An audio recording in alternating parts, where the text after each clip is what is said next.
Buenas tardes, muchas gracias. Me da mucho gusto estar con ustedes en una mesa tan interesante, tan polémica, tan vigente. Y yo diría que tan necesaria de nuevas formas de interpretación y de abordaje de lo que son los temas principales del horizonte de la sustentabilidad, las culturas del cuidado, el mismo sentido de la ecología. Yo quisiera abordar el tema de la economía cultural y sobre todo la caracterización de la transformación social, puesto que uno de los grandes retos implica qué es la transformación social. En el ámbito de las ciencias sociales se ha dicho mucho, sin embargo, ¿en dónde están las cosas? Parece que en vez de ir para adelante vamos para atrás, siendo que ahora hay tantos científicos sociales. Entonces, el horizonte que yo quiero profundizar es el tema de la democracia participativa como fundamento de la transformación social. ¿Y esto qué implica? No solo requiere del diseño de un esquema de políticas públicas, que de alguna forma es el tema central, el eje de la mesa, a nivel vertical, sino sobre todo, se puede decir muchas cosas de la democracia, pero si no habemos demócratas, no puede haber democracia. Y por eso el horizonte que hemos venido trabajando desde la psicología política tiene que ver con la transformación, el cambio de estilos de vida cotidianos. ¿Por qué? Porque es en la vida cotidiana en donde uno se hace o se deshace.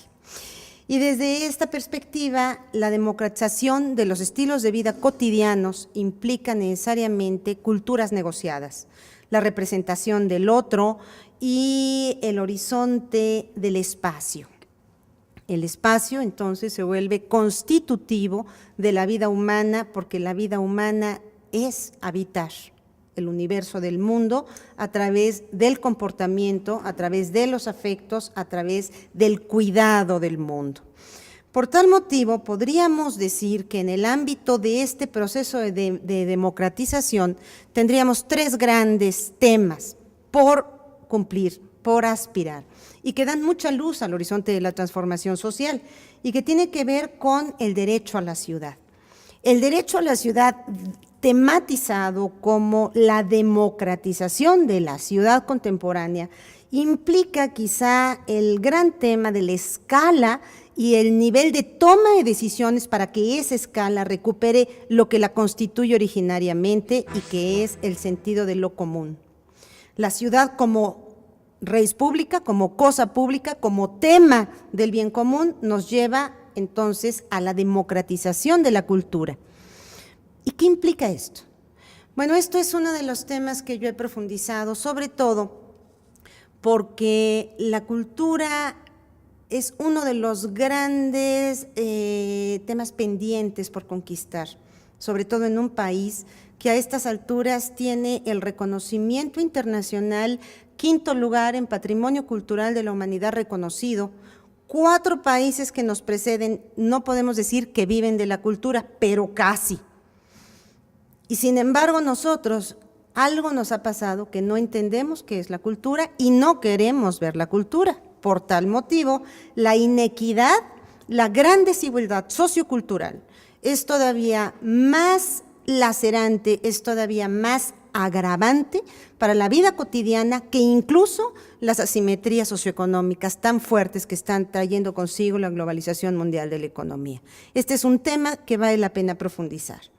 Y el tercer tema, el derecho a la calidad de vida.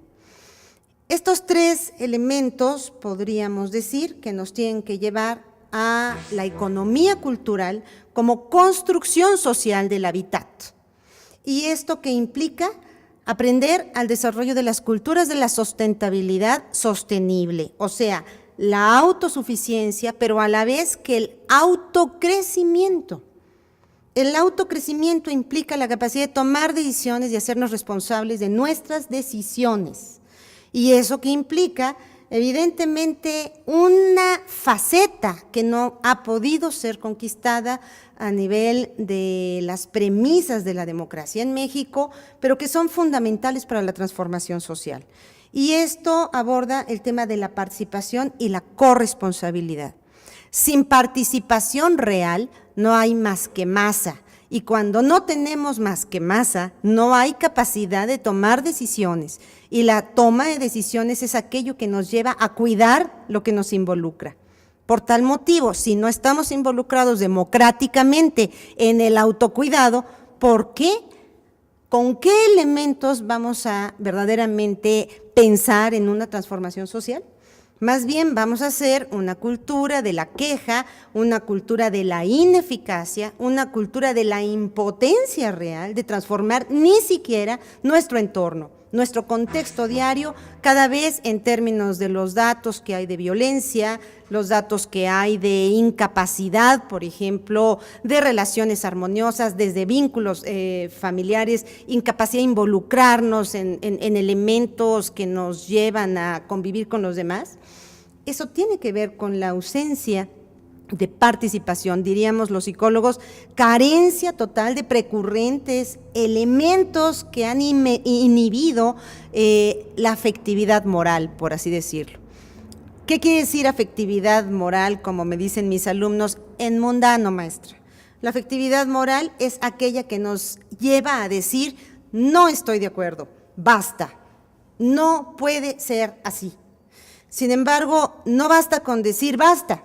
Lo que es importante es decir, no es así, pero lo vamos a desarrollar de esta otra manera. El problema no es determinar los problemas, el problema es qué se hace con esos problemas para darles una causa distinta.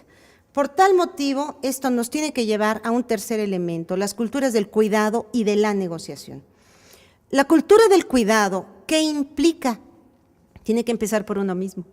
¿Por qué estamos tan descuidados ahora que hay que estar delgados, ahora hay que nutrirse bien, ahora que hay que ser saludables, ahora que hay que ser demócratas? O sea, tenemos decálogos por todos lados de comportamiento y sin embargo nunca habíamos sido tan enfermos, tan tristes, tan solos, sobre todo si esto se proyecta en datos juveniles, las tendencias de deterioro, el incremento del suicidio en jóvenes más o menos que van de los 13 a los 25 años, según datos del Instituto Mexicano de Psiquiatría, son alarmantes. En varones, 78% de incremento en los últimos 10 años y en mujeres, 72%. O sea, ¿qué está pasando? Por otro lado, gestión y espacio público. No puede haber capacidad de transformar nuestro entorno ni nuestra vida cotidiana si no tenemos culturas de gestión.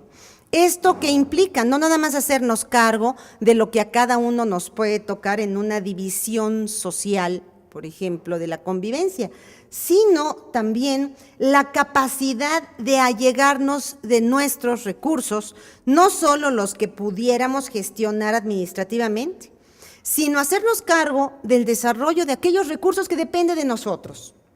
De nosotros mismos depende nuestra capacidad de autodesarrollarnos y de aprender a ver varias de las posibilidades que tenemos, sobre todo en nuestro entorno.